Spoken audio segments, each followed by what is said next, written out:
కొత్త తరం ఏమనుకుంటుంది, అసలు వాళ్ళు ఏంది? మానస అని తెలంగాణ ఆడపిల్లల సమానత్వ సమాఖ్య నుంచి వచ్చారు, తనను మాట్లాడాల్సింది. Good morning everyone. నా పేరు మానస, మాది శంకర్పల్లి మండల్, రంగారెడ్డి డిస్ట్రిక్ట్.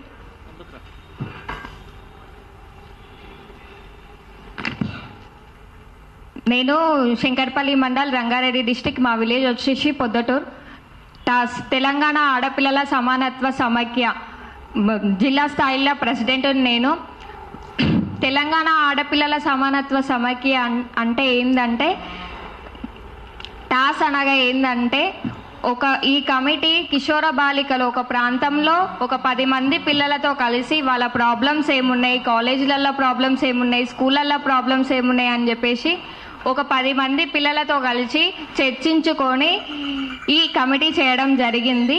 ఈ కమిటీ వచ్చేసి ఇప్పుడు 5 జిల్లాలలో 24 మండలాలలో కొనసాగుతుంది.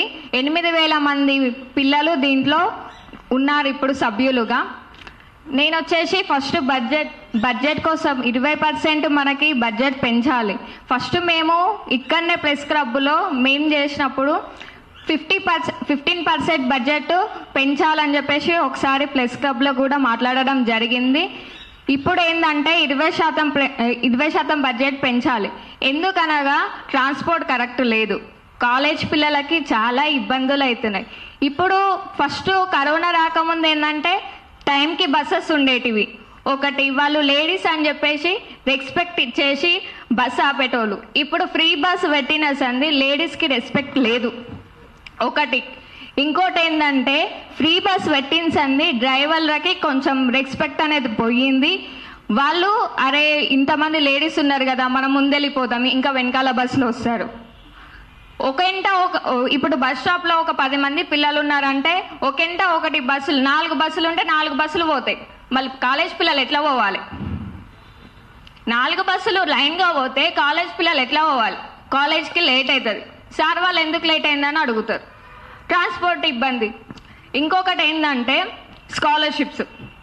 స్కాలర్షిప్స్ అనేది సంవత్సరాల నుంచి రావట్లేదు. స్కాలర్షిప్స్ ఎందుకు రావట్లేదు? స్కాలర్షిప్స్ రాకపోతే పిల్లలు ఎట్లా చదువుకుంటారు? సింగిల్ పేరెంట్స్ ఉన్న వాళ్ళు ఉంటారు, వాళ్ళకి కాలేజ్ ఫీజు కట్టడానికి ఇబ్బంది అవుతుంది. అప్పుడు వాళ్ళు అప్పుల బాధలో పడుతున్నారు. కాబట్టి స్కాలర్షిప్స్ కూడా రావాలని మేము డిమాండ్ చేస్తున్నాం. ఇది ఎప్పటి నుంచో డిమాండ్ చేస్తున్నాం, కానీ అది ఇంకా జరగట్లేదు, స్కాలర్షిప్స్ వస్తలేదు.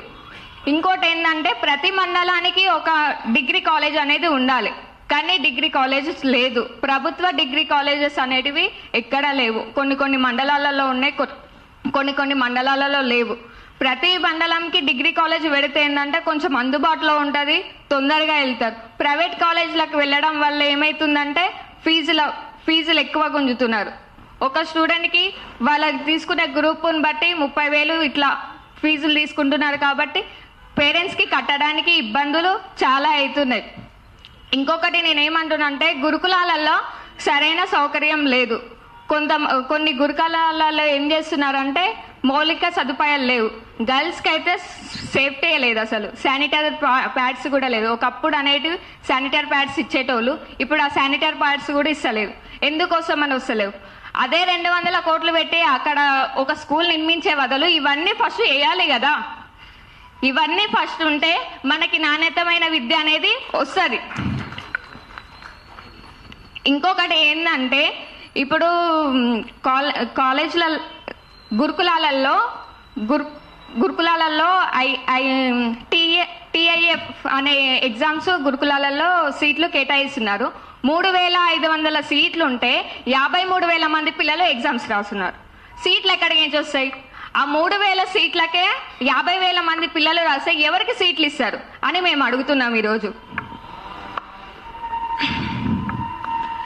మేము డిమాండ్ చేసేది ఏంటంటే ఫస్ట్ ఈ పిల్లలకి 20% బడ్జెట్ చెయ్యాలి. ఎందుకోసం అని అంటే ఇవన్నీ ప్రాబ్లమ్స్ ఉన్నాయి. కొన్ని కాలేజీలలో వాష్రూమ్స్ ఉంటాయి, వాష్రూమ్స్ ఉంటే అవి కరెక్ట్ ఉండయి. స్కూళ్ళల్లో వాష్రూమ్స్ లేవు. కొన్ని స్కూళ్ళల్లో వాష్రూమ్స్ ఉన్నా కానీ అవి మంచిగా ఉంటాయో లేదో కూడా తెలియదు. ఉపాధ్యాయులు ఉన్న దగ్గర చిల్డ్రన్స్ లేరు, చిల్డ్రన్స్ ఉన్న దగ్గర ఉపాధ్యాయులు లేరు. ఆ 200 కోట్లు ఆ స్కూల్కి పెట్టే బదులు ఫస్ట్ ఇవన్నీ కరెక్ట్ చేసి అప్పుడు చేస్తే అప్పుడు మన తెలంగాణలో నాణ్యమైన విద్య అందుతుంది అని నేను అనుకుంటున్నాను. Thank you.